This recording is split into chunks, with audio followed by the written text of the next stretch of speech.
Assalamualaikum warahmatullahi wabarakatuh.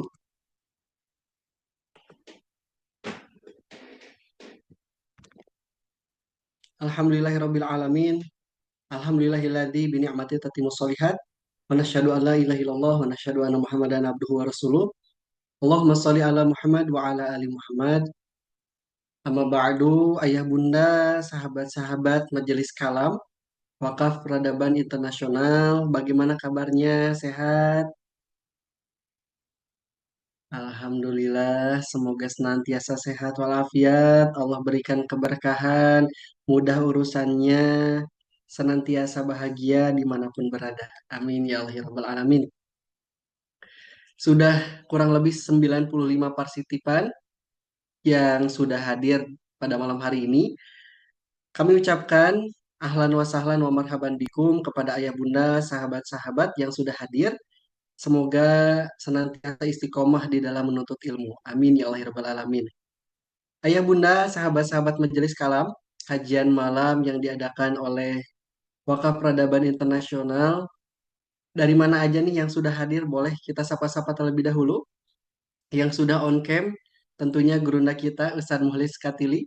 Kemudian juga ada Oma Defti dari Bandung juga hadir, Bu Mala, Cilegon hadir, Bu Yati, Bu Elmi, Barakallah. Yang sudah hadir, Irgi mengajak Ayah Bunda, silahkan untuk share-share kembali kajiannya, karena sebagaimana yang disampaikan oleh teladan kita semuanya, Rasulullah SAW, ketika kita menunjukkan jalan kebaikan, maka kita akan mendapatkan pahala juga. Sayang sekali kalau kita mendapatkan ilmu hanya sendiri, yuk kita share kepada status WA, grup keluarga, grup kantor, boleh ya, selama misalnya tidak apa di- selama diizinkan boleh di-share silahkan. Halal untuk umum. Sudah di-share ayah bunda ya, ya yang dari Jatiroto boleh ya share kembali. Barakallah. Yang sudah share boleh absen ayah bunda yang sudah share kajian ini. Sudah, terima kasih Ibu Santi. Barakallah. Alhamdulillah ya Bunda, Abang Kakak semuanya. Kalau misalnya sudah di-share, kami ucapkan terima kasih. Jazakallah khairan katsiran. Insya Allah, sebelum kita mulai, mari kita sama-sama membuka dengan suratul Al-Fatihah. A'udzubillahi minasyaitonirrajim. Bismillahirrahmanirrahim. Alhamdulillahirabbil alamin, arrahmanirrahim, maliki yaumiddin. Iyyaka na'budu wa iyyaka nasta'in. Ihdinas siratal mustaqim. Siratal ladzina an'amta 'alaihim ghairil maghdubi 'alaihim waladdallin. Amin. Ayah bunda, sahabat-sahabat Majelis Kalam, insya Allah setelah ini ya akan diisi oleh Gurunda Ustaz Mulis Khatili dengan tema untukmu yang sedang rapuh dan patah. Nah barangkali ayah bunda qadarullah sedang futur ataupun misalnya sedang lemah ya, sedang rapuh. Nah insya Allah kita sama-sama dikuatkan oleh Gurunda kita. Dan apa yang akan beliau bahas kita coba sapa terlebih dahulu. Assalamualaikum warahmatullahi wabarakatuh, Ustaz Mulis. Waalaikumsalam warahmatullahi wabarakatuh, Mas Izzi. Ya, Masya Allah, siap. bagaimana kabarnya, Gurunda? Alhamdulillah, kabar baik selalu. Ya, ini Masya suara saya Allah. jelas ya? Jelas ya? Alhamdulillah jelas di Malang jelas. Ah, Bagaimana di Ayah Bunda siap, jelas siap. ya? Baik. Um, Alhamdulillah. Izin bertanya, Ustadz Muhlis, ini temanya untukmu yang sedang rapuh dan patah. Nah, kenapa tema ini sebegitu penting kita sama-sama bahas pada malam hari ini? Boleh, Ustadz? ya, ya. Ini pertanyaannya gimana sih? Kenapa perlu dibahas Siap. tema kajian pada malam hari ini tentang Hmm, yang apa yang sedang rapuh dan patah? Ya, tadi tadi siang ya. Saya baru kirim judul ini kayak tadi pagi gitu. Dan di hari ini juga ada satu orang konsultasi ke saya gitu ya. Seorang profesional sedang diuji ya di tempat kerjanya dan cukup mengganggu psikologinya dan sampai harus konsultasi ya ke saya dengan sangat serius gitu ya. Dan saya pikir beliau ini hanya satu dari sekian ribu atau mungkin jutaan manusia mengalami hal yang sama gitu ya. Bahwa kadang-kadang kita dalam satu posisi yang lemah, bukan hanya lemah tapi patah gitu ya. Eh, dan kita tidak tahu, kita mungkin tenggelam sampai tidak tidak lagi menikmati kehidupan ini. Kita sampai lupa dengan nikmat yang lain yang Allah kasih. Kita fokus pada satu nikmat yang Allah cabut, dan bahkan sebagian merasa bahwa ya saya hidup nggak ada gunanya. Sebagian mengatakan bahwa saya tidak seberuntung yang lain. Ya di saat orang rapuh kadangkala dia merasa orang paling paling apa tuh paling menderita, orang paling tidak beruntung, ya orang ya seperti itulah. Padahal sebenarnya ada ada lebih banyak nikmat yang lain yang di waktu yang bersamaan Allah kasih kepadanya. Cuma saat itu fokus dia ke sana, dan bisa jadi kita pun seperti itu. Yang ada di sini bisa jadi fase sedang rapuh atau sedang patah juga kan gitu. Begitu Mas Yogi ya. Baik, Masya Allah. Terima kasih Ustadz. Alhamdulillah ini sudah semakin jelas apa yang kita akan sama-sama bahas pada malam hari ini karena semuanya mungkin pernah mengalami ujian. Bahkan malam ini entah bagaimana mencari solusinya, insya Allah gurunda kita akan membahasnya. Nah, sebelum kita mulai, mari kita tambah kembali keberkahan dengan mengucapkan basmalah. Bismillahirrahmanirrahim. Kepada gurunda kami persilakan. Silakan Ustadz. Eh, Bismillahirrahmanirrahim. Assalamualaikum warahmatullahi wabarakatuh. Alhamdulillah, nahmaduhu wa nusalli wa nusallim ala rasul karim. Amma ba'd. Sahabat-sahabat yang dirahmati Allah Subhanahu wa taala, kita lagi dan lagi bersyukur pada Allah Subhanahu wa taala.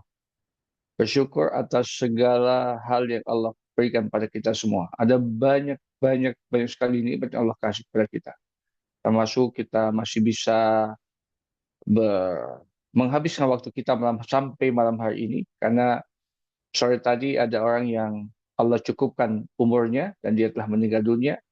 Ada mungkin tadi hanya sampai pada waktu zuhur saja Allah cukupkan rezekinya, umurnya, dan dia sudah meninggal dunia, tidak sampai ke waktu seperti yang malam ini kita lewati teman-teman semua. Kemudian Allah berikan juga nikmat yang lain, kesehatan. Ya, hari ini tadi saya barusan keluar cari makan ya, lagi ngantri ya, gitu.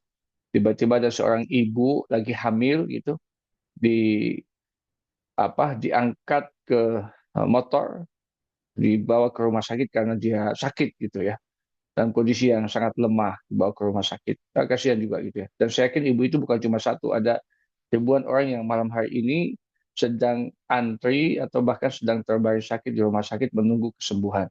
Alhamdulillah kita dalam kondisi yang tidak seperti mereka. Kita hari ini sedang duduk di sini menunggu ya, bahkan sedang belajar gitu ya. Yang lain sedang menunggu untuk sembuh, sementara kita alhamdulillah dicukupkan nikmat kesehatan kita dan kita menghabiskan waktu kita untuk hal-hal yang lain yang bermanfaat.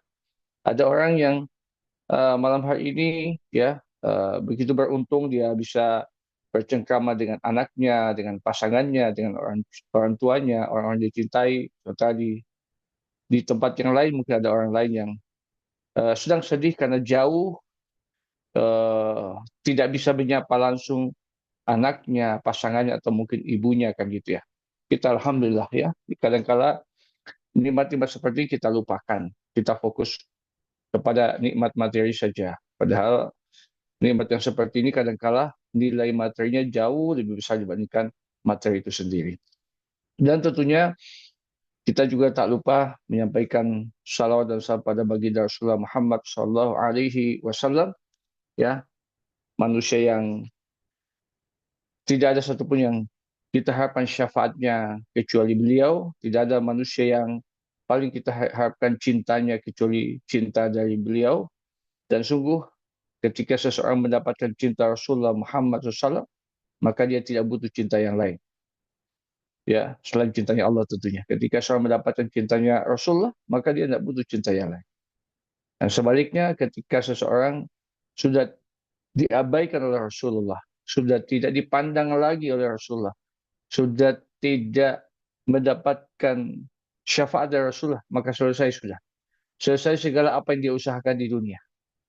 Kekayaan berapapun yang dia kumpulkan. Jabatan setinggi apapun yang bisa dia raih di dunia. Reputasi apapun yang berhasil dia capai di dunia ini. Bahkan mungkin kalau dia seorang yang berpengaruh, dia seorang content creator atau apa namanya, mungkin semua penduduk bumi ini menjadi followernya semua, ada miliaran. Tapi kalau Rasulullah tidak memfollow dia, gak ada artinya semua. Tapi sebaliknya, sekalipun manusia mengabaikan kita, semua manusia tidak senang dengan kita, tidak mengagumi kita, tapi Rasulullah kagum dengan kita, maka selesai semuanya. Satu cinta, satu keridhaan Rasulullah mengalahkan apapun itu. Maka tidak ada yang hari ini kita perjuangkan di sisa usia kita kecuali mendapatkan cintanya Allah dan juga mendapatkan syafaat Rasulullah Muhammad SAW. Mudah-mudahan malam hari ini kita semua juga apa yang kita lakukan malam hari ini, waktu kita, tenaga kita, usaha kita yang sedikit ini, mudah-mudahan kelak menjadi wasilah ataupun menjadi um, salah satu yang menjadi hujah kita di hadapan Allah dan Rasulnya bahwa kita berikhtiar untuk mendapatkan cintanya Allah dan Rasulnya. Baik sahabat-sahabat semua, izinkan saya untuk sharing apa? Saya coba tampilkan ini ya materinya supaya mudah kita bisa lihat sama-sama. Baik, Bismillah. Sebelum saya mulai, boleh saya tanya dulu ya dari mana saja ini teman-teman yang sudah hadir malam hari ini? Boleh kasih kabar dulu ya. Siapa tahu kita tetanggaan malam hari ini ya. Waalaikumsalam warahmatullahi. Dari mana saja ini? Alhamdulillah, Alhamdulillah. Oh, Masya Allah, Kediri, Kediri ya. Aceh, Masya Allah. Aceh ini jauh sekali. Saya pernah ke Aceh, di Melaboh sekali ya. Masya Allah. Aceh itu tanah yang sangat diberkahi. Sangat diberkahi ya. Saya sudah keliling banyak tempat, tapi saya merasakan ketenangan, kenyamanan saat berada di bumi Aceh melebihi tempat yang lain. Berkah, Masya Allah. Ya. Jombang, Masya Allah, Cilegon, Buton, Buton. Masya Allah. Alhamdulillah, malam hari ini saya dari Palu. Kebetulan saya malam hari ini ada di Palu, ya. Mungkin beberapa hari ke depan, insya Allah. Baik, terima kasih yang sudah merespon ya. Saya doakan berkah, saya doakan mudah-mudahan segala hajat baiknya di Allah kabulkan insya Allah. Baik, sahabat-sahabat semua, malam hari ini saya bawa topik tentang untukmu yang sedang rapuh dan patah. Saya nggak tahu yang hadir di sini apakah memang sedang rapuh dan sedang patah atau mungkin sedang ingin tahu aja biar nanti kalau ada teman yang rapuh dan patah bisa dikasih ilmunya. Adakah di sini yang sedang mengalami fase kerapuhan dan kepatahan gitu? Ibu Devti kayaknya senyum-senyum nih. Ibu punya pengalaman Bu ya?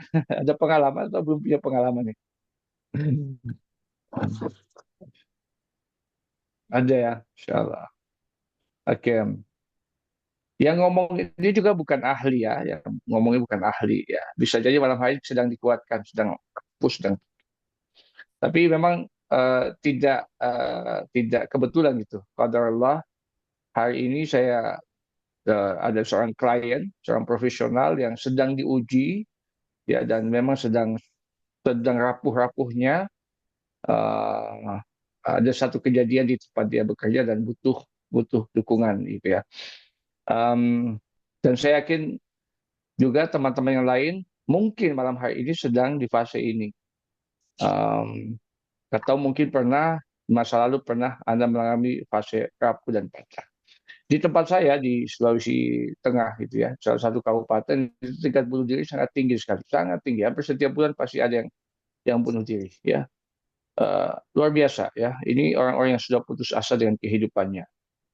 Baik teman-teman semua, saya pelan-pelan aja ya. Oke, kalau saya boleh tahu ya teman-teman semua, minta tolong direspon di kolom respon ya, kolom chatnya ya. Boleh tahu nggak apa yang sedang Anda alami malam hari ini? Rasa apa yang Anda alami saat ini?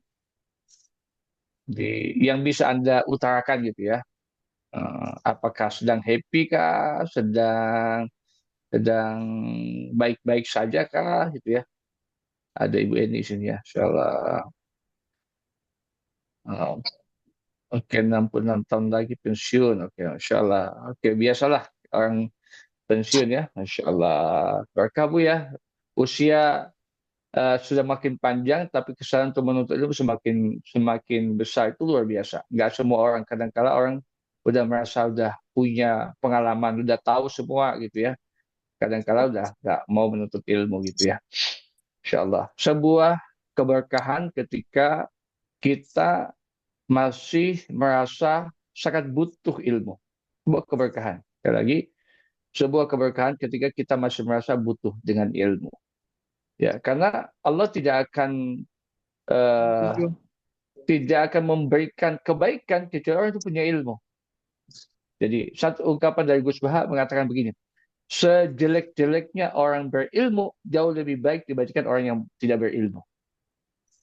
Ini ungkapan dari Gus Baha. Sejelek-jeleknya, entah itu akhlaknya atau apapun itu, seorang yang punya ilmu jauh lebih baik dibandingkan orang gak berilmu. Kenapa katanya? Karena orang berilmu, sekalipun dia belum mengamalkan ilmunya, atau bahkan mungkin dia melakukan dosa, dari apa yang dia ketahui, minimal dia sadar bahwa dia sedang berbuat dosa.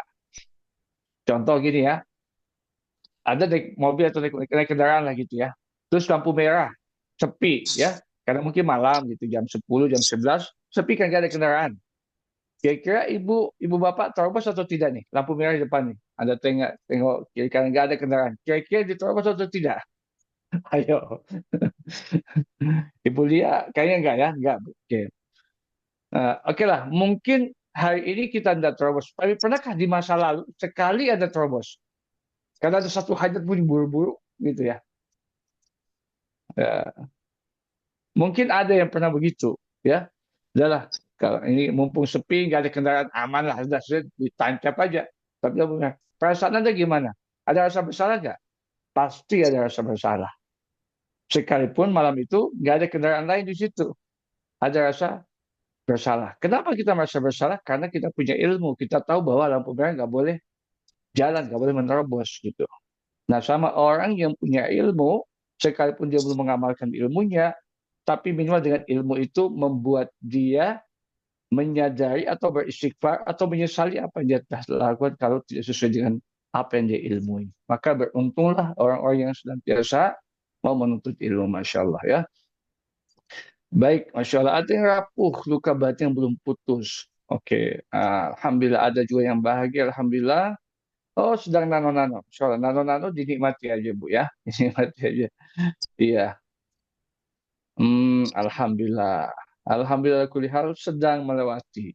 Oke, oke. Oke, agak kesal sedikit. Nah, biasa bahasa sedikit ini biasanya banyak.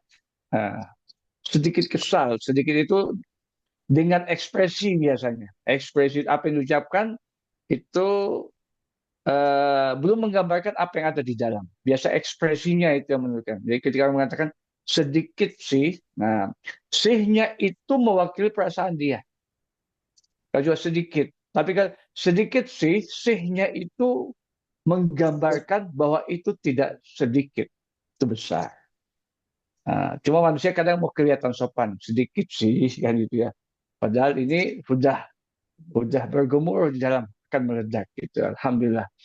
Sedang baik, alhamdulillah. Sedang bingung, sedih campur aduk, alhamdulillah. Makanan kalau nasi campur itu enak biasanya. Tinggal diaduk itu kalau kita bisa nikmati, insya Allah semuanya nikmat. Baik, Bapak Ibu sahabat semua, ya beberapa yang mungkin sedang kita rasakan hari ini punya ujian finansial. Tadi saya baca di berita online, ya sekarang banyak PHK di mana-mana, ya. Bahkan di presenter TV itu saat ini banyak yang di PHK. Ya kita nggak tahu apa yang sedang terjadi. Perusahaan-perusahaan besar yang tadinya begitu hebat, tapi saat ini sedang mengalami gangguan finansial. Banyak orang dirumahkan di tempat saya, ada beberapa orang tadi juga konsultasi, ya mereka dirumahkan dari tempat mereka bekerja. Mungkin juga ada teman-teman lain yang saat ini utangnya belum lunas, ya. Saya yakin lah ya, ada di antara kita ini yang diuji dengan finansial. Atau ada juga diuji dengan fisik, mungkin sakit, ya, penyakit yang nggak sembuh, ya, dan lain sebagainya. Emosi ini ya tadi ya.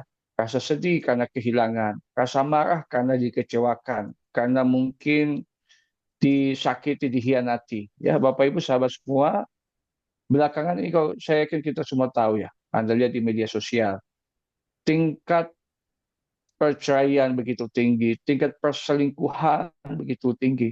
Itu luar biasa sekali ya, luar biasa sekali gitu. Maksud saya luar biasa, em, apa ya? Ya memang sudah akhir zaman lah. Ya. Tadi yang saya ceritakan ibu yang tadi itu yang sakit waktu saya keluar makan itulah ketika dia sudah pergi ke rumah sakit diantar gitu, eh, si Mas yang tempat saya pesan makan itu tanya ke bapak, ada bapak yang di samping itu, Pak itu ibunya kenapa? Dia bilang dia tadi itu jatuh, jatuh kenapa? Ibu itu hamil, ditendang oleh suaminya. Alhamdulillah ditendang oleh suaminya. Sampai nggak bisa bangun lagi dan suami itu langsung pergi kabur. Allah ya. Dan ibu itu tadi hanya mewakili dari sekian banyak ibu-ibu yang seharusnya mendapatkan kasih sayang dari seorang laki-laki, tapi justru mendapatkan kekerasan, mendapatkan ya apa ya bahasa lain, disakiti, dihinakan, bahkan mungkin bahasa lain lebih lebih dari itu adalah dihancurkan. Hancurkan itu bukan hanya secara fisik, tapi secara mentalnya. Ya, saya kadang kalau mendapatkan berita ada seorang wanita yang disakiti oleh seorang lelaki, naudzubillah min dzalik ya, ya itu saya nggak bisa bayangkan betapa hinanya lelaki yang menghinakan seorang wanita. Ya, kita mungkin boleh boleh terjerumus pada hal-hal yang lain, tapi ketika seorang lelaki sudah menyakiti secara fisik terhadap seorang wanita, nggak bisa dibayangkan tuh. Malu kita sebut laki-laki lah. Saya minta bapak-bapak yang ada di sini ya, kalaupun misalkan ada urusan apapun dengan pasangan, dengan istri, janganlah lampiaskan dengan fisik itu. Janganlah. Kenapa? Anda bisa bayangkan kalau itu ibu Anda, maukah ibu Anda mau disakiti secara fisik? Nggak mau. Anda bayangkan Anda punya anak perempuan menikah, kemudian suaminya memukulinya. Saya yakin Anda tidak mau. Anda tidak tega. Maka orang tua, ayah, dan ibu dari istri Anda pun tidak ingin anaknya disakiti secara fisik. Saya sampaikan ya, ini saya emosional saya tadi ya terbawa gitu ya. Dan mungkin di antara ibu-ibu di sini ada pernah mengalami itu. Nggak bisa bayangkan bagaimana hancurnya hati seorang wanita ketika disakiti oleh seorang lelaki yang mestinya mengayominya, mestinya menjaganya, mestinya memberikan kenyamanan. Nggak bisa dibayangkan. Semoga Allah jadikan kita ya, ya orang yang baik lah dalam tutur kata dan sikap kita. Karena seorang beriman itu katanya tidak dikatakan beriman sampai lisannya dan tangannya ya membuat orang di sekitar itu aman ya.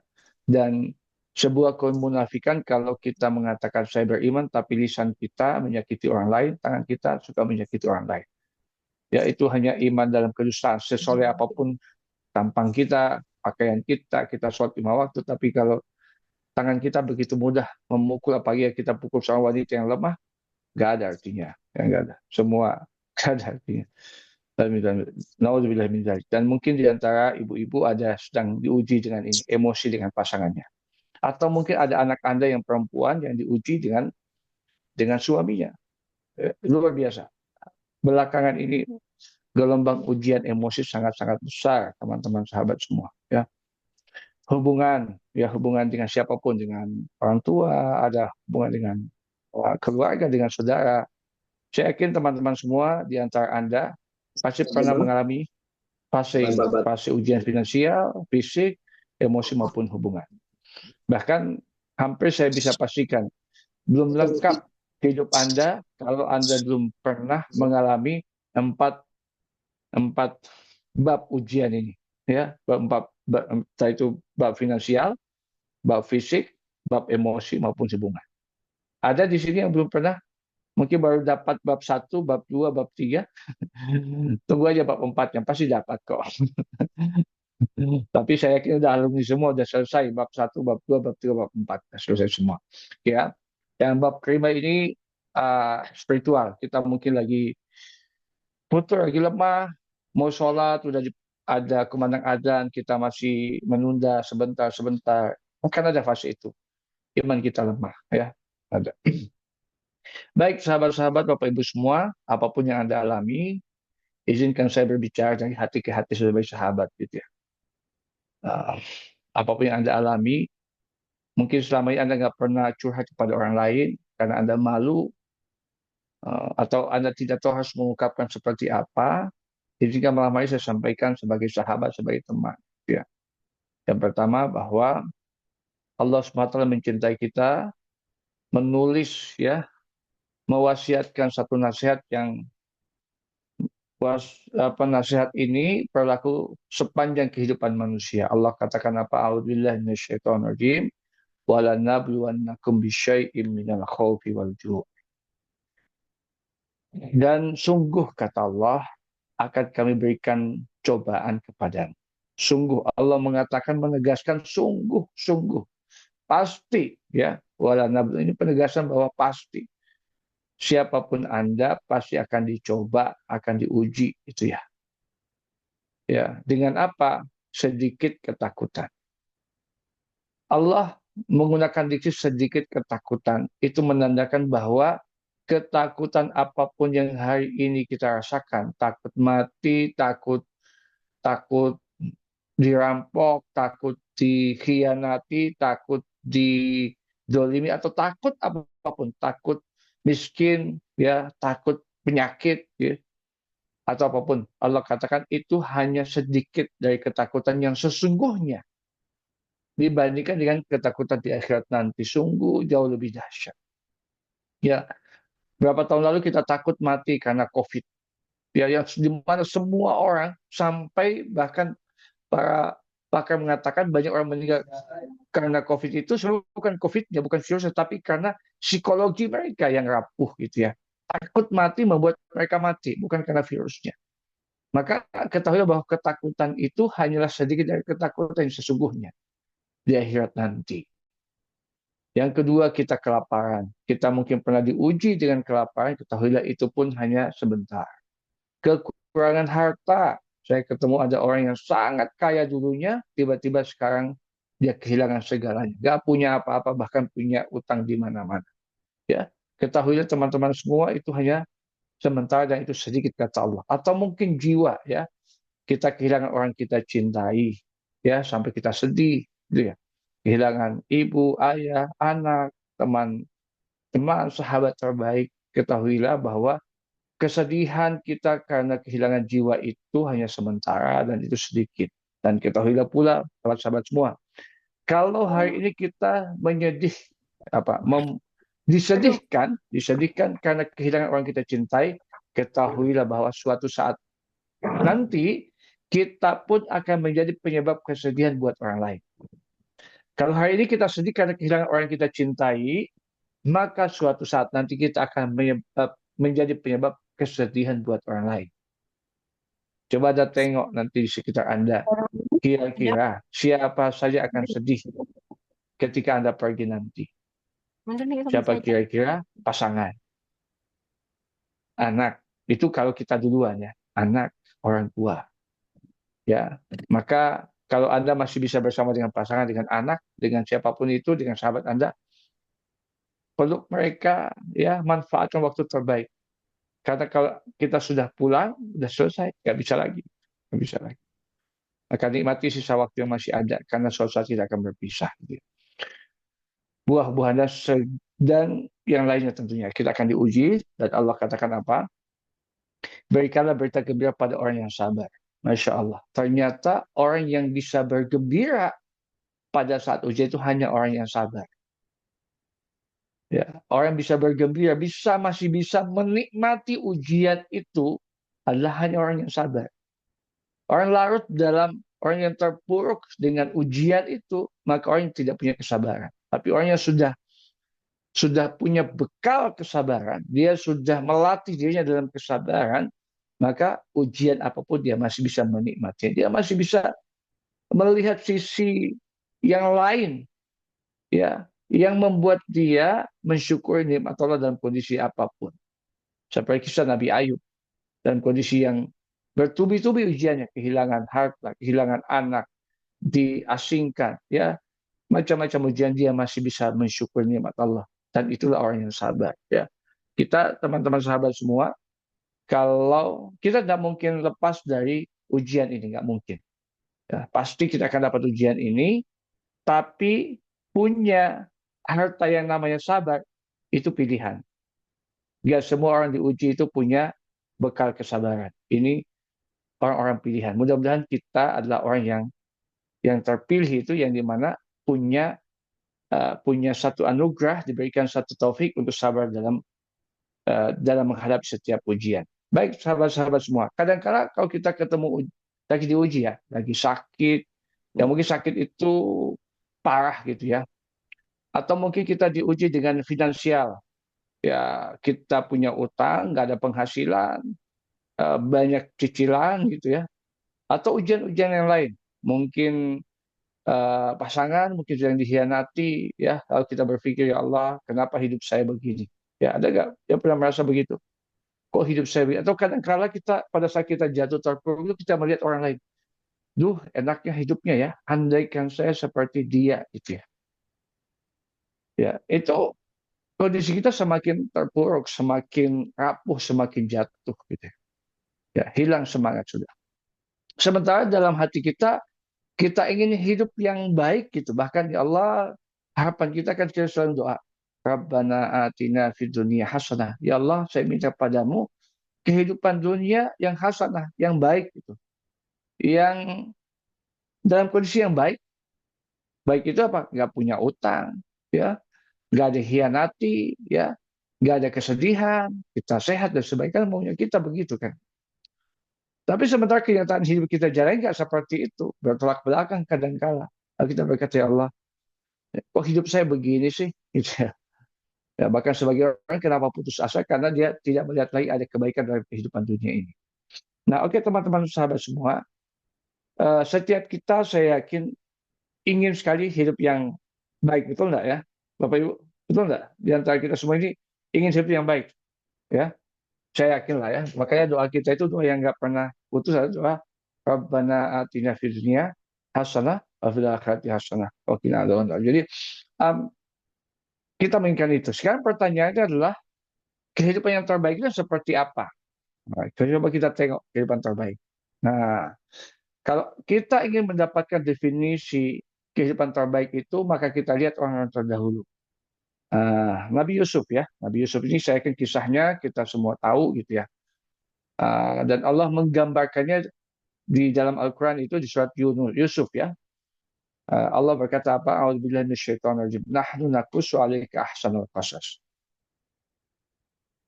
Allah mengatakan begini, kami menceritakan kepadamu. Di Al-Quran terjemahannya dikatakan kepadamu ini kepada siapa? Kepada Rasulullah, kepada Nabi Muhammad.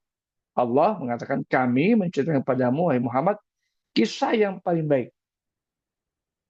Pertanyaannya, kisahnya siapa yang terbaik? Ya, ternyata Bapak Ibu, sahabat semua, kisah yang terbaik Allah katakan pada Rasulullah, kisah siapa? Kisah Nabi Yusuf. Artinya apa? Kehidupan yang layak jadi contoh itu adalah kehidupan Nabi Yusuf salah satunya. Dan Allah katakan, itulah kisah terbaik. Sekarang kita lihat, apa yang dialami Nabi Yusuf sampai Allah mengatakan, itu kisah hidupnya, kisah hidup terbaik. Ini dia. Kita coba lihat. Nabi Yusuf dalam perjalanan hidupnya kan dibenci kan gitu ya. Dibenci saudaranya. Bahkan mau dibunuh bahkan. Tapi Allah katakan apa? Itu kisah terbaik. Ada di sini yang dibenci saudaranya, ya sebenci apapun saudara mungkin nggak sampai mau bunuh. Nabi Yusuf dibenci dan dia mau dibunuh. Yang kedua, dia dipisahkan dari orang yang dicintai dari ayahnya. Bahkan ayahnya itu sampai nangis, sedih, sampai matanya nyaris buta katanya. Dikisahkan dalam Al-Quran seperti itu. Dipisahkan. Maunya kita kan kalau hidup terbaik itu, fil dunia hasan itu bersama dengan orang kita cintai, dengan pasangan, jangan berjauhan kan gitu ya. Dekat dengan anak, gitu, dekat dengan orang tua. Tapi Nabi Yusuf dipisahkan dengan orang yang dia paling cintai. Dan Allah katakan apa? Itulah kisah terbaik. Apalagi difitnah Bapak Ibu. Maunya kita kan semua orang senang dengan kita.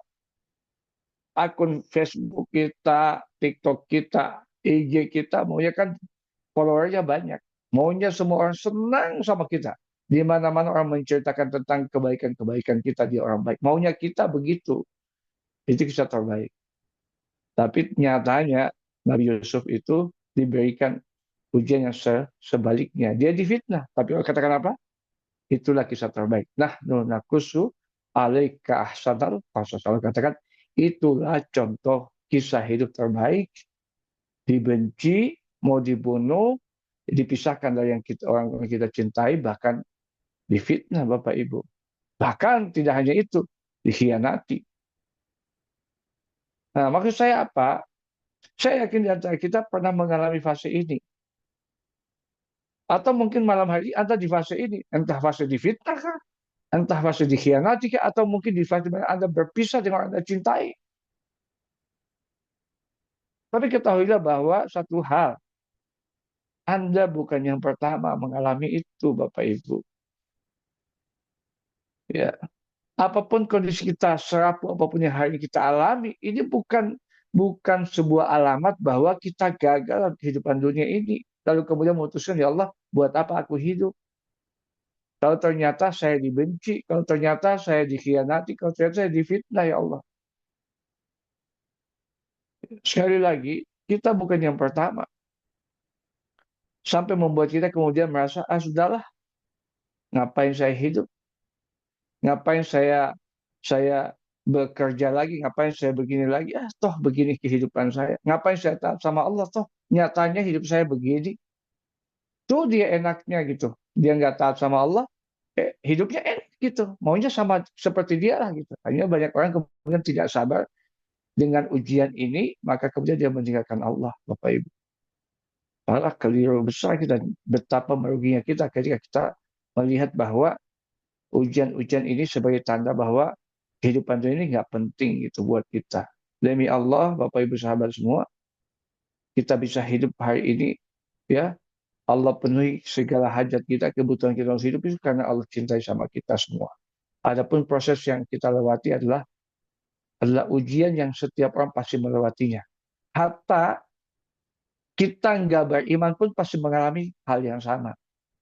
Jangan dikira orang nggak beriman nggak diuji. Jangan dikira orang nggak beriman itu nggak difitnah. Sama aja Bapak Ibu. Eh, Bedanya apa? Orang diuji, orang beriman diuji itu dia kembali kepada Allah, itu memuliakan dia. Orang yang diuji, orang nggak beriman yang diuji karena Allah, diuji Allah, dia nggak akan kembali kepada Allah. Dia kembali pada selain Allah dan itu membuat dia semakin jauh dari Allah. Maka poin pertama saya ingin sampaikan adalah saya kembali ke diri saya, apapun kondisi hari ini yang Anda alami membuat Anda merasa rapuh dan patah, hilang semangat, ketahuilah yang pertama Anda bukan yang pertama mengalami itu. Yang kedua adalah orang-orang yang soleh terdahulu pun mengalami hal yang sama. Sesoleh Nabi Yusuf pun mengalami hal yang sama. Allah katakan apa? Itulah kisah terbaik. Itulah kisah terbaik. Bisa jadi ujiannya menjadi titik balik kita kepada Allah. Bisa jadi seperti itu. Jadi poinnya adalah jangan Anda habiskan harapan hidup Anda hanya karena Anda sedang diuji. Ya, bisa jadi rapuhnya Anda saat ini, patahnya Anda saat ini karena Allah ingin menguatkan Anda. Allah ingin kuatkan kita. Kadang-kala seperti itu. Patah dulu baru kuat. Kalau seperti pohon kadang-kala kalau mau tumbuh cabang yang baru, itu patah dulu. Begitu patah tumbuh cabang yang baru biasanya. Seperti itu. Disakiti, ya. Banyaklah ujian yang hari ini kita akan alami atau pernah kita alami, tapi ketahui bahwa itu bukan Anda bukan pertama, ya. Dan orang-orang terdahulu yang Allah cintai pun mengalami hal yang sama. Nah, sekarang pertanyaan selanjutnya Bapak Ibu, apakah kisah tadi hanya dialami Nabi Yusuf? Ya, sekarang kita coba lihat Nabi Musa. Kalau saya tanya Bapak Ibu semua, apakah Allah mencintai Nabi Musa nggak? Ini kan pertanyaan konyol. Pastilah Nabi kan gitu ya. Pasti kan dicintai. Ya, terima kasih yang sudah merespon gitu ya. Pasti dicintai. Sekarang pertanyaan saya, tanda Allah sayang, tanda Allah cinta kepada Nabi Musa seperti apa? Coba kita lihat wujud cinta dan sayangnya Allah pada Nabi Musa gitu ya. Nih tanda cintanya. Allah kata apa? Ya, Nabi Musa ini manusia seperti kita ya. Nah, manusia seperti kita yang punya ayah, punya ibu, dia makan nasi, dia tidur di malam hari, dia bekerja siang hari, sama seperti kita aktivitasnya. Dia butuh oksigen, dia butuh air, dia butuh pakaian, dia buang hajat seperti kita, sama manusia biasa. Ya, Allah ceritakan kisahnya Nabi Yusuf ini, Nabi Musa ini luar biasa Bapak Ibu. Ya, Nabi Musa Allah sayang ya, dan sangat sayang sampai Allah katakan adalah sebagai orang bisa bercakap langsung dengan Allah, kalimullah ya, bisa bercakap langsung dengan Allah. Tapi yang menarik Bapak Ibu, di balik bungkusan sayangnya Allah pada Nabi Musa itu, Allah menguji Nabi Musa saat kapan? Saat dia akil balik, saat dia dewasa, saat dia tua? Enggak. Hatta dia masih bayi, Allah sudah uji dia. Bayangkan tuh. Masih di dalam kandungan pun Allah sudah uji. Karena saat itu Fir'aun yang sedang berkuasa itu mengumumkan kalau ada ibu hamil dari Bani Israel, maka buntuti dia, ikuti dia, sampai dia melahirkan. Kalau dia melahirkan bayi laki-laki, langsung bunuh. Bayangkan. Nabi Musa masih dalam kandungan sudah diuji sama Allah. Padahal ini seseorang yang tidak punya, ya nggak punya dosa, nggak punya salah. Dia lahir di dunia pun dalam kondisi yang masih merah, sudah dibuang, dihanyutkan di sungai ini. Padahal bayi ini nggak punya salah kayak kita, nggak punya dosa gitu. Udah diuji seperti itu. Gimana kita ini? Gimana saya dan Bapak Ibu semua? Berapa banyak dosa kita? Apakah kita tidak pantas diuji sama Allah? Gitu. Kalau Nabi Musa saya nggak punya dosa gitu ya, diuji sama Allah, maka kita yang saat ini punya banyak dosa, jauh lebih layak untuk diuji sama Allah. Gitu. Dan itulah bungkusan kasih sayangnya Allah kepada Nabi Musa. Gitu. Maka saya menyampaikan kepada kita semua, apapun kondisi yang saat ini bisa jadi itu bungkusan kesayangan Allah kepada Anda semua, kepada kita semua. Bungkusan sayang itu karena mungkin kita punya dosa, Allah ingin kembalikan kita, sucikan kita, atau bisa jadi dengan ujian itu Allah ingin meninggikan kita, bisa jadi. Maka jangan larut dalam kerapuhan Anda. Jangan terlalu dalam ya dengan kepatahan Anda hanya karena ujian Allah mengatakan Allah nggak sayang sama saya. Belum tentu Bapak Ibu. Belum tentu. Bisa jadi memang itu layak kita dapatkan karena dosa-dosa kita. Ya. Kemudian Nabi Zakaria. Kan saya akan tanya lagi, apakah Allah menyayangi Nabi Zakaria? Pasti. Ini pertanyaan pasti kita mengatakan pastilah di saya. Pertanyaan saya, bagaimana bungkusan rasa sayang itu yang Allah berikan pada Nabi Zakaria? Apakah dengan kehidupan tanpa ujian gitu seperti kita inginkan? Nggak punya utang, bisnis lancar, keluarga sehat, ya, dekat sama yang orang dicintai, semua orang senang sama dia. Apakah seperti itu? Enggak, Bapak Ibu. Kita coba lihat Nabi Zakaria. Ya, Nabi Zakaria hidup, kemudian dalam ketaatan, kesolehan, nggak buat dosa, tapi minta satu hajat, Allah tidak kabulkan selama berapa? Puluhan tahun, Bapak Ibu. Bahkan di kisah di Al-Quran katakan bahwa sampai dia beruban. Artinya kalau orang berubah itu identik usia sudah sangat tua. Sampai tulangnya sudah lemah, berarti sudah renta dia. Kalau sudah tua renta itu berarti 80 tahun ke atas. Artinya apa? Semenjak dia menikah, sampai dia usia tua itu butuh sekitar 60 tahun meminta doa. Dengan satu permintaan saja. Minta anak. Dan Allah tidak mengabulkannya sampai usia yang begitu senja, Bapak Ibu. Pesan saya adalah apa, Bapak Ibu semua? Kalau hari ini kita punya hajat, udah kita berkali-kali minta sama Allah. Di sujud-sujud kita, ya di tahajud kita, di sepertiga malam kita, bahkan kita pernah dan hari kita sering doa dengan doa yang sangat diulang-ulang, tapi Allah belum kabulkan, jangan putus asa. Jangan merasa rapuh, jangan merasa patah. Kayaknya Allah tidak kabulkan doa saya. Ada yang jomblo di sini udah berkali-kali ya minta ya Allah, minta pasangan, minta pasangan. Enggak kabul. Jangan putus asa. Ya. Karena Nabi Zakaria itu butuh 60 tahun lebih meminta satu permintaan. Bisa jadi ada nanti minta mungkin 60 tahun ya. Kelamaan ya 60 tahun baru dikabulkan itu. Ya. Mau saya kadang-kadang membuat kita merasa rapuh itu ketika doa kita hampa kan. Minta ini itu kok Allah tidak kabulkan. Ya Allah, perbaiki harta saya, perbaiki rezeki saya. Tapi kok masih sulit gitu. Jangan putus asa Bapak. Karena ada contoh orang-orang terdahulu yang sangat dicintai Allah, tapi diberikan ujian yang sama seperti kita, bahkan lebih berat. Nah, kadang-kadang saya ketemu orang seperti ini, Ustaz, gimana? Saya udah minta ini itu kok nggak dikabul. Apalagi usaha saya supaya Allah kabulkan. Beberapa orang datang, berikan saya doa, berikan saya ikhtiar apa supaya saya segera punya anak. Sudah menikah 7 tahun, 10 tahun, 15 tahun saya belum punya anak. Masya Allah, saya ketemu beberapa tahun kemudian udah punya anak, karena udah besar. Bagi Allah mudah kok ngasih sesuatu yang hari ini kita minta belum dikabulkan. Mudah bagi Allah. Dan kalau Allah belum kabulkan itu bukan karena Allah nggak punya stok untuk mengabulkan doa. Bukan. Allah punya stok. Apapun semua makhluk meminta hal yang sama di waktu yang sama, Allah bisa penuhi semua. Tapi kenapa Allah belum kasih? Pasti Allah punya alasan. Gitu. Sekali lagi ya, kalau Anda meminta, lalu Allah belum kabulkan saat ini, lalu Anda merasa rapuh, patah gitu ya, patah semangat, patah arang, sudah nggak punya, sudah hopeless gitu, ketahuilah. Ketika Allah tidak mengabulkan atau belum mengabulkan, bukan karena Allah nggak punya. Beda kayak kita orang tua, anak kita minta sesuatu, kita nggak kasih. Biasanya itu karena kita nggak punya, kayak gitu. Nggak ada uang, gimana mau ngasih? Tapi demi Allah, Allah itu maha kaya, dan sekalipun makhluknya semua meminta hal yang sama di waktu yang sama, Allah bisa penuhi tanpa mengurangi hasanahnya Allah. Tidak berkurang apa yang Allah miliki. Kenapa Allah tidak kasih? Allah pasti punya alasan. Dan pertanyaannya, alasannya apa? Kenapa Allah belum kasih? Satu alasannya, karena Allah sayang kepada kita semua. Tidak ada yang lain.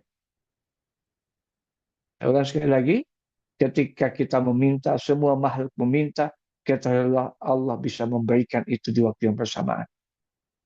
Dan kalau Allah belum kasih, bukan karena Allah tidak punya, bukan karena Allah tidak mendengar saat kita meminta kepada demi Allah tidak. Allah maha mendengar. Satu-satunya sebab kenapa Allah belum kasih, karena apa? Allah sayang. Percaya. Bapak Ibu semua, Anda rasakan perasaan sayang ini. Ketika Anda meminta tapi belum dikabulkan ya Allah, saya tahu engkau menunda ini karena engkau sayang sama saya. Pasti kita akan menikmati setiap mujizat kita. Bukan menunggu lagi kapan, when ya Allah, kapan engkau kasih, tidak. Tapi ketika kita menghatikan rasa ini, kita akan ya Allah, makasih ya Allah ya. Engkau menunda karena engkau sayang. Dan ketika Allah kasih, kita akan mengatakan ya Allah, makasih ya Allah, ini kau kasih karena engkau sayang sama saya. Nikmat kita tidak akan mudah untuk kufur terhadap nikmat Allah. Ketika kita menyadari bahwa Allah kasih ini karena Allah sayang sama kita. Entah dikasih jabatan, bukan kita sibuk kemudian mengatakan ini. Ini gara-gara saya ini. Saya hebat ini. Karena begini. Nah. Karena saya pintar.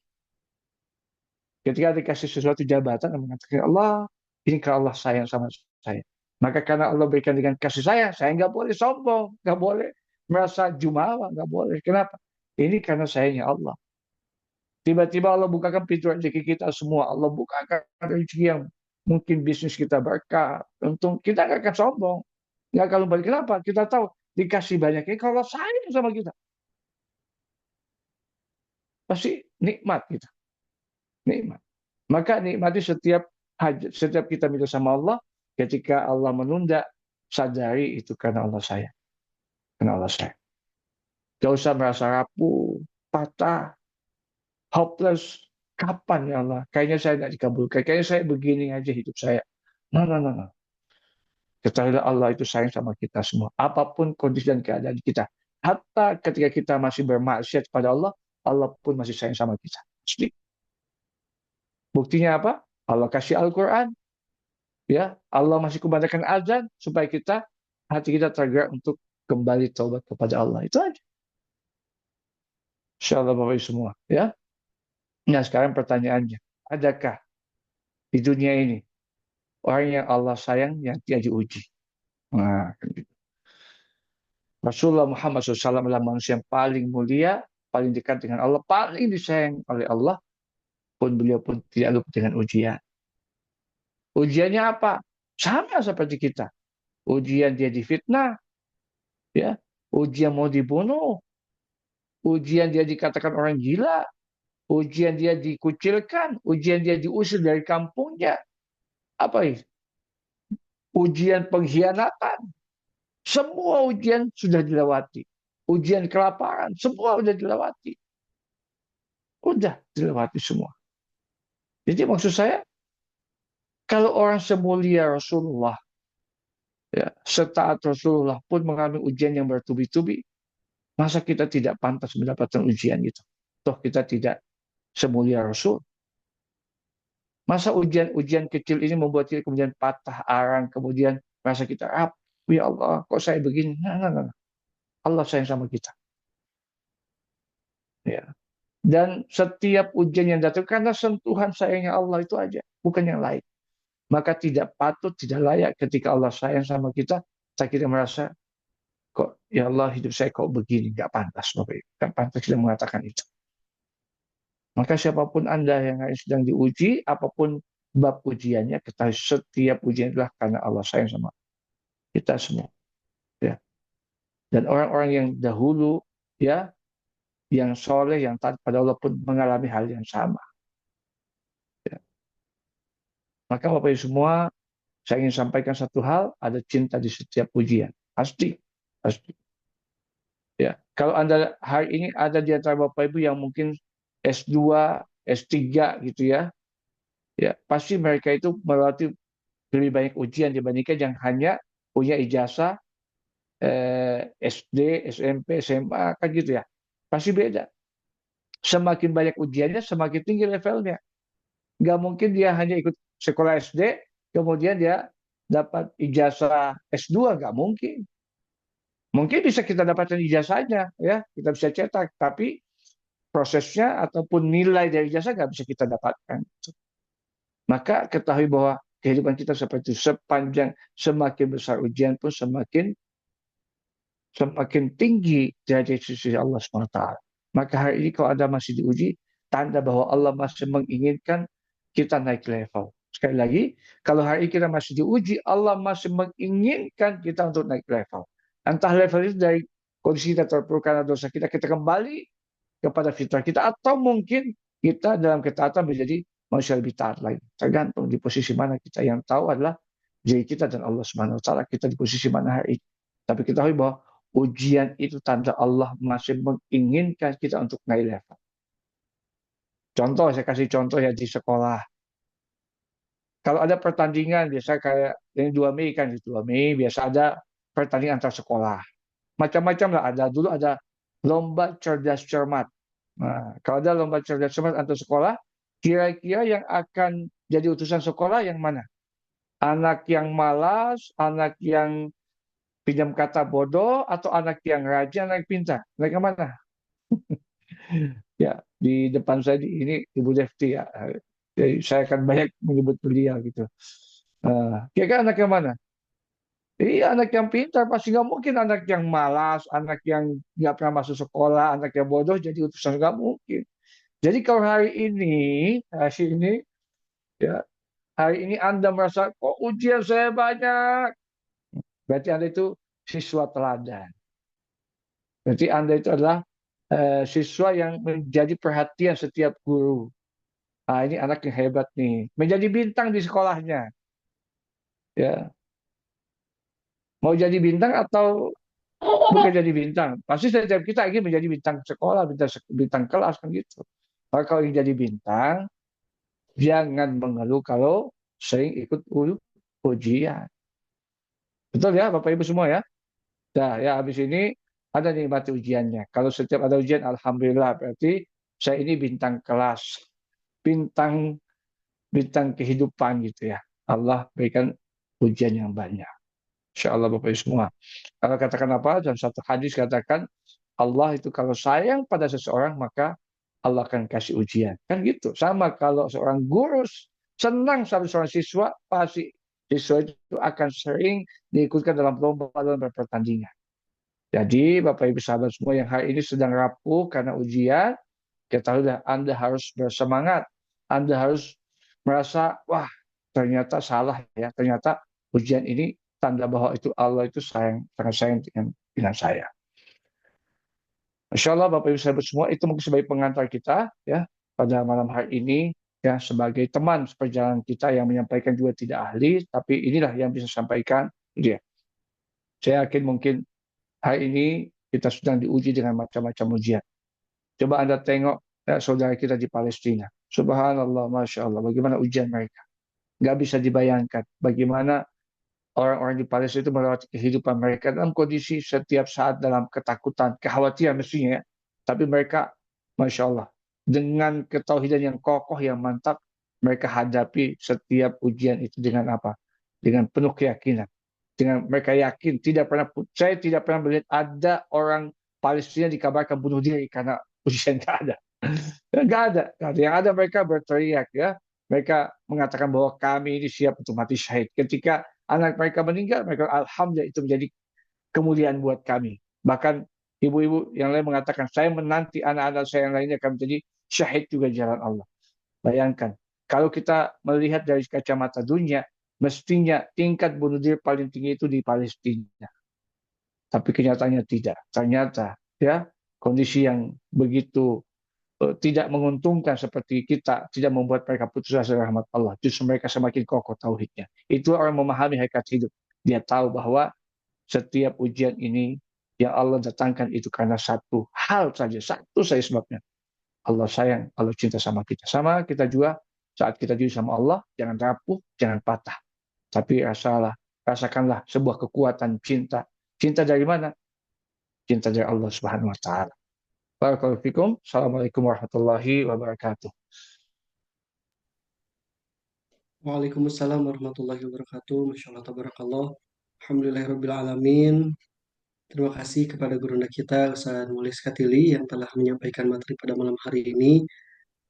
Kata Oma Depti, Masya Allah, amazing. Alhamdulillah menjadi obat. Dan kata Bu Rindi, syukuran Ustaz ilmunya menjadi penguat hati. Betul ya Bunda, seberat apapun ujian kita yang kita alami pada hari ini, mungkin pada saat malam ini, itu bukan karena Allah benci, tapi karena cinta. Masya Allah, tabarakallah. Alhamdulillah.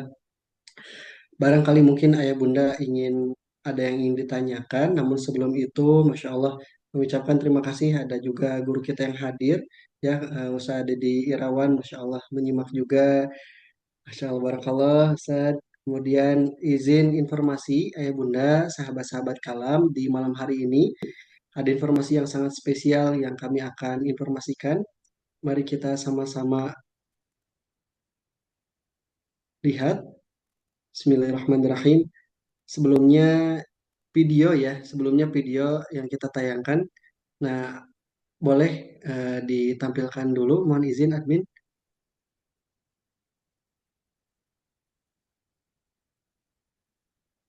Nah, baik, mohon izin. Alhamdulillah, kemarin mungkin Alhamdulillah Ayah Bunda, sahabat-sahabat kalam sudah menonton video daripada Kak Angga ya, Kak Angga yang sedang membangun musola. Nah, sekarang Alhamdulillah ini khusus pada malam hari ini, Ayah Bunda, sahabat-sahabat kalam bisa lihat kita saksikan videonya. Silahkan.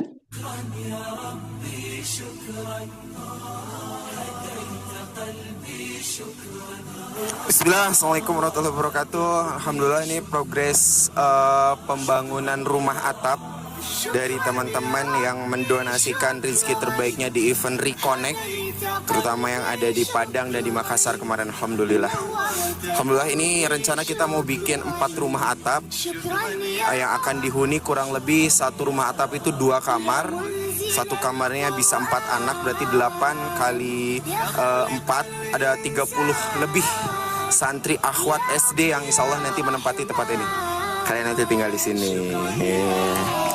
Nah sekarang baru beres bikin kamar mandinya. Jadi nanti di belakang itu ada jemuran sama ada kamar mandi. Jadi kamar mandinya di dalam. Gitu teman-teman. Alhamdulillah.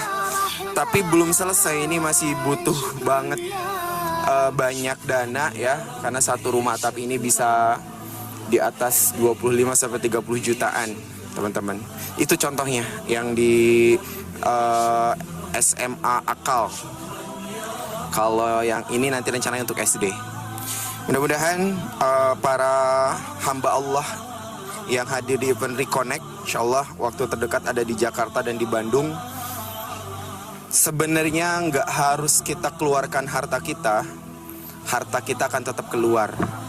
Coba orang-orang yang nggak mau sedekah, nggak mau wakaf, emang hartanya utuh gitu? Enggak, tetap keluar. Mungkin dibeliin mobil, tapi mobilnya malah rusak misalkan, atau kecelakaan, nauzubillah. Dikasihin ke anak, misalkan anaknya malah ngabisin harta dia. Jadi pada prinsipnya harta yang kita tahan akan tetap keluar. Dan yang ngeri adalah keluarnya itu dengan cara dipaksa. Maka mudah-mudahan teman-teman yang lihat video ini, apalagi hadir di Open Reconnect, prinsipnya keluarkan harta kita sebelum Allah paksa kita untuk mengeluarinya. Gimana cara mengeluarinya? Salah satunya dengan wakaf melalui WPI, Wakaf Peradaban Indonesia, yang nanti akan digunakan untuk pembangunan asrama The Yatim Village yang saat ini penghuninya kurang lebih ada 320. Terima kasih. Assalamualaikum warahmatullahi wabarakatuh.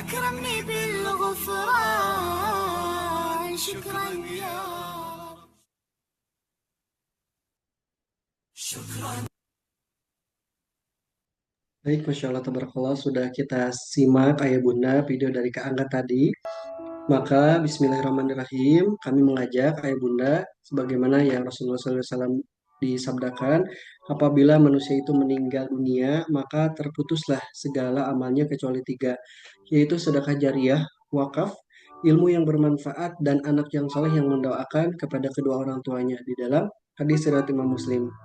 Kemarin alhamdulillah Masya Allah tabarakallah sudah progres musolanya. Sekarang ternyata santri-santri yatim village membutuhkan hunian, membutuhkan atap, membutuhkan rumah yang layak untuk dihuni. Maka dari itu barangkali ayah bunda, sahabat-sahabat kalam mempunyai kelebihan harta, bisa ayah bunda menyalurkan sebagian atau sedikitnya rezeki yang Allah titipkan kepada kita semuanya untuk kita berwakaf di Yatim Village. Wakaf Yatim Village dengan nomor rekening 954 444, yang empatnya 4 kali, kemudian 449. Silakan ayah bunda informasi ataupun konfirmasi bisa langsung ke Kak Lisna di 0811 127 6799. Semoga kita berikhtiar di dunia ini membangunkan atau misalnya membangun wakaf rumah atap untuk The Yatim Village, dan kelak semoga Allah Subhanahu wa taala membangunkan juga atap kita di surga insya Allah. Amin ya Allah ya Rabbal Alamin. Silahkan Ayah Bunda. Kalau misalnya terlewat, nah boleh nanti dikirim oleh admin di kolom komentar. Kami ucapkan jazakumullah khairan katsiran. Baik Ustaz, mohon izin di sini ada pertanyaan. Bismillahirrahmanirrahim dari Ibu Anha Yuliana. Pak Ustadz, gimana caranya menghadapi masalah keluarga suami yang tidak mau mendengar nasihat, maunya sendiri? Silakan Ustadz. Baik, Bismillahirrahmanirrahim. Ya, Ibu Ana bisa, saya yakin mewakili yang lain juga nih. Ya, oke, oke. Bagaimana menghadapi suami yang tidak mendengar nasihat? Pertama gini, ini dalam ilmu komunikasi ya. Dipegang kuat-kuat nih. Semua orang itu nggak mau dinasihati. Trust me.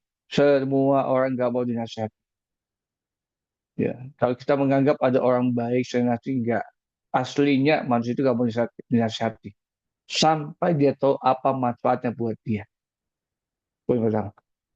Sekali lagi ya, setiap manusia nggak mau dinasihati sampai dia tahu apa manfaatnya buat dia. Kalau nggak ada manfaat buat dia, nggak mau dia. Kamu dilakukan. Poin pertama. Nah, kecenderungan manusia adalah suka menasihati. Sementara nasihat itu kebanyakan akan ditolak. Kebanyakan nasihat itu akan tertolak. Akan diseleksi ketika kita menyampaikan sesuatu karena tadi ini ya, tipikal manusia yang kamu nasihati, maka setiap informasi dia akan seleksi dulu, dia filter dulu. Ini disampaikan manfaat untuk saya atau tidak? Ya, memberatkan saya atau tidak, menyulitkan saya atau tidak, menyakitkan saya atau tidak, kan gitu. Kalau nanti rasa bermanfaat buat dia, tidak memberatkan, baru dia ambil. Nah, itu poinnya. Jadi, sebuah pesan tidak akan serta-merta langsung ditangkap, tapi ada proses dulu, sama kayak makanan gitu. Anda makan tidak langsung jadi energi. Anda makan dikunyah dulu kan, kunyah dulu. Dimasukkan ke lambung, lambung pun diproses lagi, gitu ya. Kemudian terus nanti diusus baru diserap. Nggak langsung kita kunyah langsung jadi itu. Nggak seperti itu. Jadi kalau hari ini Anda ingin mengharapkan seorang itu berubah dengan nasihat Anda, dengan secepat kilat gitu, Anda salah Bapak Ibu. Salah. Ya. Pasti kecewa, pasti sakit hati. Nah, gimana caranya supaya sebuah nasihat itu mudah diterima? Nah, ini yang penting. Kan gitu. Jadi gimana, bukan berarti bahwa semua nasihat. Akan lihat dulu, nasihat itu akan mudah diterima ketika selain tadi manfaat, benar, adalah orang itu punya otoritas untuk menyampaikan. Kalau belajar komunikasi, salah satu yang mempengaruhi seseorang itu melakukan sesuatu atau tidak melakukan sesuatu adalah kalau dilakukan oleh figur otoritas namanya. Contoh, saya kasih contoh gini ya, Bapak Ibu. Eh, ini saya kasih contoh bebas saya gitu. Kalau eh, kalau ada yang kalau ada yang tampar wajah Anda marah atau tidak? Nah, ini pertanyaan kunjung lagi kan, pasti marah kayak gitu. Iya, tapi kalau yang tampar itu misalkan seorang satpam ini ya, atau seorang polisi, ya, yang tampar itu atasan dia. Nah, gitu ya. Marah nggak dia? Nggak marah, karena memang cara mendidik polisi, tentara begitu makanya ditampar kayak gitu. Kadang-kadang bahkan saya melihat polisi tentara saya itu kalau datang atas saya itu main tonjok di perut, dia nggak marah. Biasanya tonjokan itu sebagai tanda dia dekat sama atasannya begitu. Nah, jadi gini, kalau Anda ingin pesan Anda sampaikan, maka hal yang penting bukan hanya sesuatu itu benar, bermanfaat, tapi Anda punya otoritas yang kuat untuk mempengaruhi orang itu. Kenapa iklan di televisi? Kenapa pengusaha itu mengeluarkan biaya yang mahal untuk iklan? Karena dengan cara itu pesan itu akan sampai, jualan mereka akan sampai. Dan Anda perhatikan, yang jualan itu pasti selalu yang punya figur otoritas itu. Pertanyaan kita, ketika sebuah pesan belum sampai, bisa jadi kita belum menjadi figur otoritas terhadap orang lain, terhadap lawan bicara kita. Figur otoritas apa? Kalau di dunia kerja, atasan ke bawahan, ya, atasan yang punya perusahaan dengan pekerja, dia punya figur otoritas itu, punya kekuatan. Kenapa? Karena dia menggaji karyawannya, dia punya. Nah, sekarang di rumah tangga, kedudukan suami istri, apakah istri itu eh, apa menggaji suaminya? Kan tidak, kan tidak. Kecuali suaminya memang, ya ini bahasa saya aja gitu ya. Kecuali memang pernikahan itu karena dasar saya bayar Anda jadi pasangan hidup saya, yang saya bayar kan gitu. Tapi kan tidak, hubungan itu bukan karena itu, gitu. Bukan karena hubungan atasan bawahan. Nah, lalu apa yang bisa menjadi figur otoritas kita terhadap pasangan kita? Ya, yang pertama adalah figur otoritas itu, apa yang kita sampaikan itu sudah kita lakukan. Itu jauh lebih mudah. Itu jauh lebih, tidak menjamin, tapi jauh lebih mudah. Ketika apa yang kita sampaikan, kita sudah lakukan. Itu jauh lebih mudah, walaupun tidak menjamin 100%. Kalau kita sudah lakukan, kemudian kita sampaikan, saya tidak menjamin orang itu akan mendengarkannya, apalagi yang kita sampaikan belum pernah kita lakukan. Jangan harap Bapak Ibu akan diterima. Itu poinnya. Ya, jadi sedapatmu kita lakukan hal itu. Kita lakukan dulu, kita praktikkan dulu, kemudian kita sampaikan pada orang lain. Maka itu akan jauh lebih mudah. Itu hal yang bisa kita lakukan.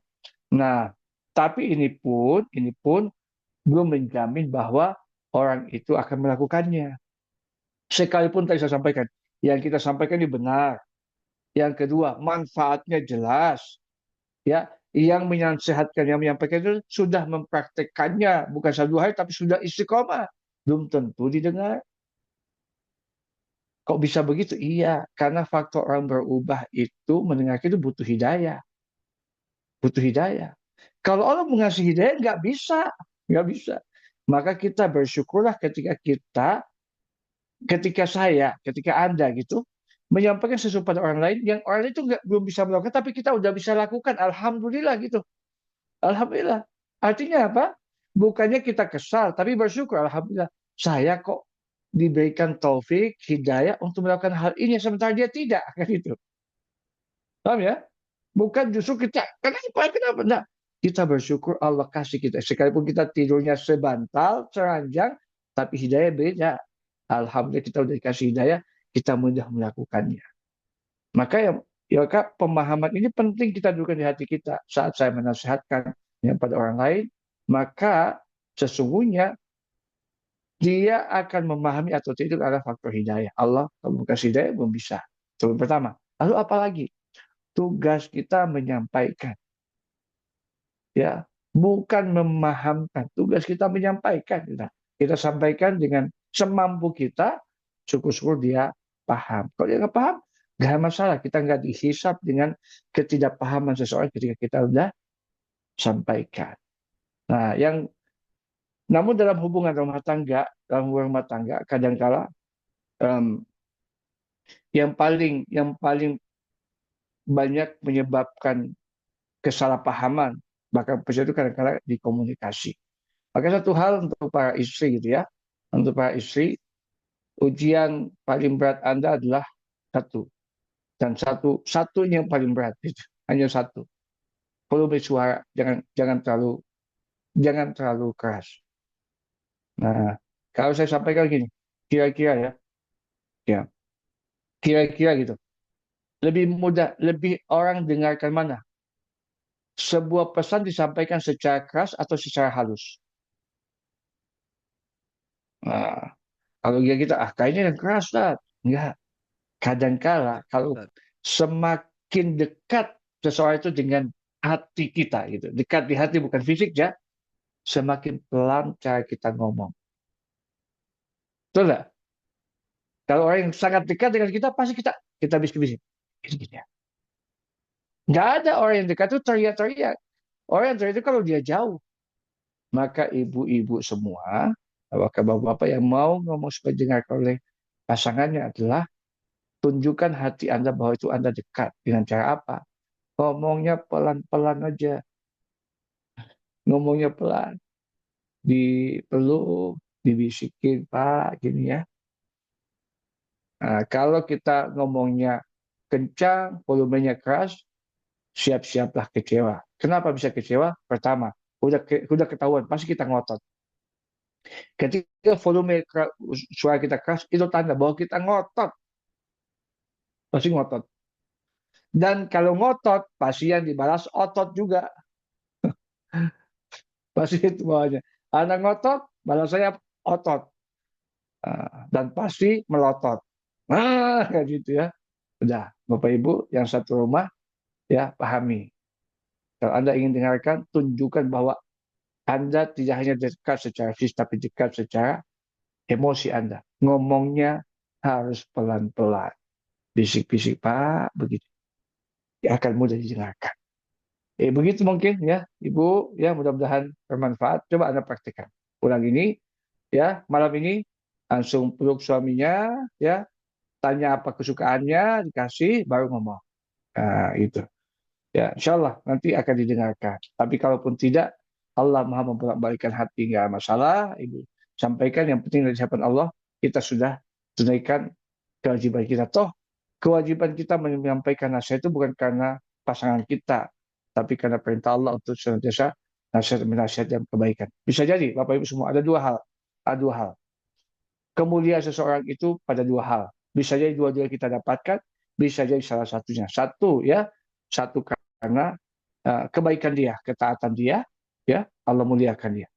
Amal solehnya Allah muliakan dia. Atau yang kedua, bisa jadi kesabarannya. Nah, ada yang mana nih? Kalau Anda merasa adanya soleh, banyak amalnya, bisa dari situ. Tapi kalau kita nggak merasa soleh sekali, mungkin bebalnya, tanda petik ya, bebalnya pasangan kita itu karena Allah ingin muliakan derajat kita. Dengan apa? Kesabaran. Masya Allah. Barakallahu fikum. Ya, semoga bermanfaat. Masya Allah, Alhamdulillah. Syukran Ustaz. Alhamdulillah telah menjawab pertanyaan dari Ibu Anha. Alhamdulillah sudah sangat jelas ya Bunda ya. Semoga senantiasa tenang hati Bunda dan terus menganggap apa yang sekarang ya dititipkan itu Masya Allah sebagai kebersyukuran. Masya Allah, barakallah. Alhamdulillah Ustaz, Alhamdulillah sudah dapat sudut pandang yang baru bagi kita semuanya. Semoga menjadi amal jariah bagi Ustaz Mukhlis Khatili. Insya Allah ini sebagai pertanyaan penutup tadi dari Bunda Anha. Mari kita kembalikan kepada Ustaz Mukhlis Khatili untuk closing statement. Silakan Ustaz.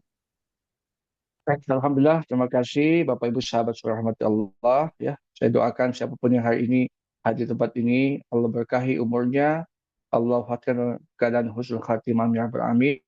Allah berikan kita kepahaman, Allah berikan kita menghabiskan waktu kita, sisa usia kita dalam ketaatan kepada Allah. Allah berikan kita kemudahan untuk menuntut ilmu. Allah jadikan kita orang yang senantiasa haus untuk belajar lagi dan lagi ya. Allah jadikan kita orang yang senantiasa merasa ya Allah ilmu saya sangat sedikit sehingga kita berusaha untuk terus belajar dan belajar. Bapak Ibu sahabat semua, yakinlah Anda masih hidup, pasti Anda siap untuk segala macam ujian. Jangan pernah berpikir bahwa bertambahnya usia kita itu tanpa ada ujian. No, pasti akan ada ujiannya. Sepanjang waktu yang Allah panjangkan, maka sepanjang itu pula ujian yang Allah berikan untuk kita. Namun Bapak Ibu apapun kondisinya, yakinlah bahwa ujian itu tidak akan datang kecuali hanya satu. Karena kalau sentuh kita dengan kasih sayangnya. Jangankan orang sudah mengikrarkan kalimat asyhadu an la ilaha illallah wa asyhadu anna Muhammad Rasulullah. Jangankan itu, orang yang belum bersyahadat pun Allah uji mereka karena bungkusan kasih sayang Allah. Bahkan seorang Fir'aun pun yang jelas-jelas dengan kezalimannya, Allah masih berusaha untuk menyentuhnya dengan apa? Dengan kasih sayang supaya dia kembali. Sampai kemudian akhirnya Allah tidak berikan dia hidayah. Maka Bapak Ibu, ujian ini jangan membuat kita rapuh. Ujian tidak membuat kita patah. Ujian tidak membuat kita menyerah. Tapi hadapi segala macam ujian ini sebagai apa ya Allah. Inilah cara kita untuk semakin dekat dengan Allah. Saya sering menganalogikan. Setiap orang tua itu sayang sama anaknya. Apalagi kalau anak itu jadi anak yang baik. Mungkin dia taat, mungkin dia tidur lebih cepat, dia bangun lebih awal, dia kerjakan PR-nya, dia nggak main handphone. Pasti orang tua senang sekali. Tapi Bapak Ibu sahabat semua ada satu momentum di mana rasa sayang, rasa kasih, rasa cinta seorang orang tua itu berlipat kali ganda pada anaknya. Pada saat apa? Pada saat anaknya sakit. Anaknya lemah, anaknya nggak bisa ngapa-ngapain, kecuali mungkin nangis, kecuali mungkin menjerit kesakitan. Saat itu anaknya, orang tua sangat sayang sama anak. Bisa jadi belum seperti itu. Ujian yang hari ini, yang tadi membuat kita lemah dan patah, bisa jadi Bapak Ibu. Inilah fase di mana Allah itu dekat sekali dengan kita semua. Maka jangan patah, jangan menyerah, tapi bersemangatlah, kuatlah, genggamlah Allah, mudah-mudahan dengan komitmen kita di kondisi yang saat ini yang kita lewati, Allah kemudian angkat kita menjadi pribadi yang lebih kuat, lebih kokoh.